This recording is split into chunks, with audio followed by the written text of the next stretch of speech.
Hey there, welcome back to this final video for Chapter 1. In this video we're going to cover two sections, clauses and sentences.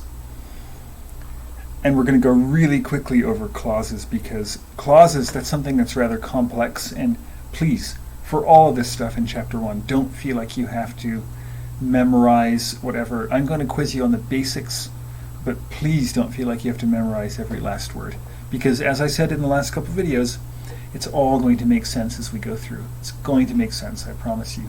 By the end of the semester, all of the stuff it'll become second nature. It will work. It will work. Let me say that again, it will work. You will get it. So, clauses. A clause is a cluster of words and phrases that makes a proposition and includes a subject, a verb, and a predicate. There are many varieties of clauses. We're not going to go over all of them. So a clause may or may not be a sentence, but it has all the components of a sentence. So I guess that's the most important thing. Let's make ourselves a note about that. Here. A clause may or may not be a sentence, but it contains all the parts of a sentence. Subject, verb, object, and so on. Anyway, a clause may or may not be a sentence, but it contains all the parts of a sentence. Now, moving on to sentences. Sentences is a word cluster composed of one or more clauses.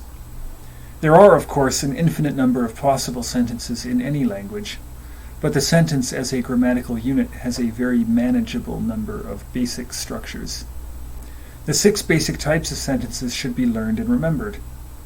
You may notice that the key to distinguishing these types lies mostly with the predicate.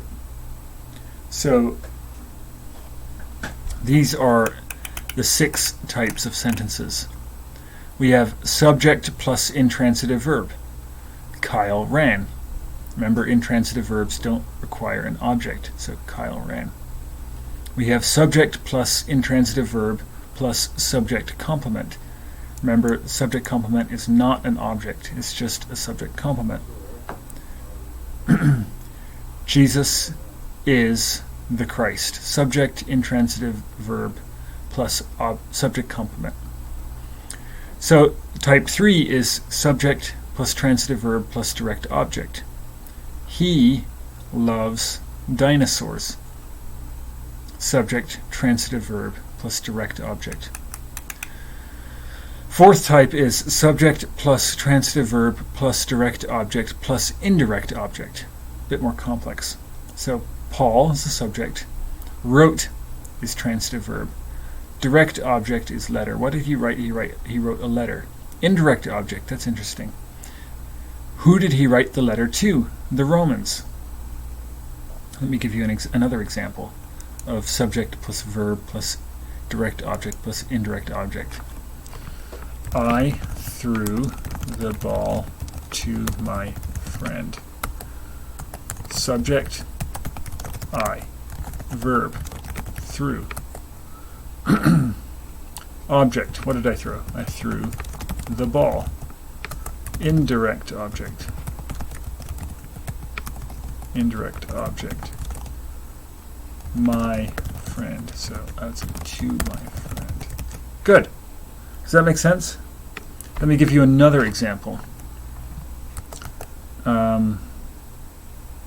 Let's see. I gave my brother a glass of water. I, so subject is I, right? I. Verb, gave. Direct object, what did I give? I gave a glass of water. Indirect object, who did I give it to? My brother. Hopefully that makes sense. Let me make this a bit bigger, can I? Yes, I can. Good. I threw the ball to my friend. Subject, I. Verb, threw. Object, the ball. Indirect object, my friend. I gave my brother a glass of water. Subject is I. Verb, gave. Direct object, glass of water. Indirect object, my brother. So that's the fourth type. Subject plus verb plus direct object complement. That's a more complex sentence. So the subject, Sydney, the verb, makes, direct object, people, and direct object complement, happy. So Sydney makes people happy. Subject plus verb plus direct object to, my goodness, that's complicated. Jesus taught people the truth. Jesus taught, who did he teach? He taught people. What did he teach? He taught people the truth. The constituents of these sentences can be as simple as single words, or they can be expanded into a phrase.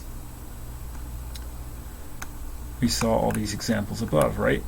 Single words or phrases, right? Moving on to syntactic rules. People whose native language is English instinctively know most of the rules of syntax that can be used to make a good sentence. Basically, all that is if English is your native language, you have a sense for how to build sentences, and you're not going to build sentences that don't make sense. And it's all about word order. So syntax is all about word order. Syntactic rules are not the same for every language. For instance, in Greek, because the Greek words are so highly inflected, changing the order of words in a sentence, you can have a completely different word order in a sentence, and the sentence will still totally make sense. And as we get into Greek more and more, you'll see what I mean.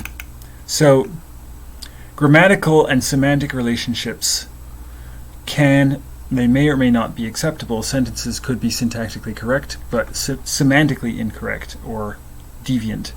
So learning a language means learning how words come together, what order they take. And that's what most of our work is going to be. Not just learning the words themselves, but how to put the words together.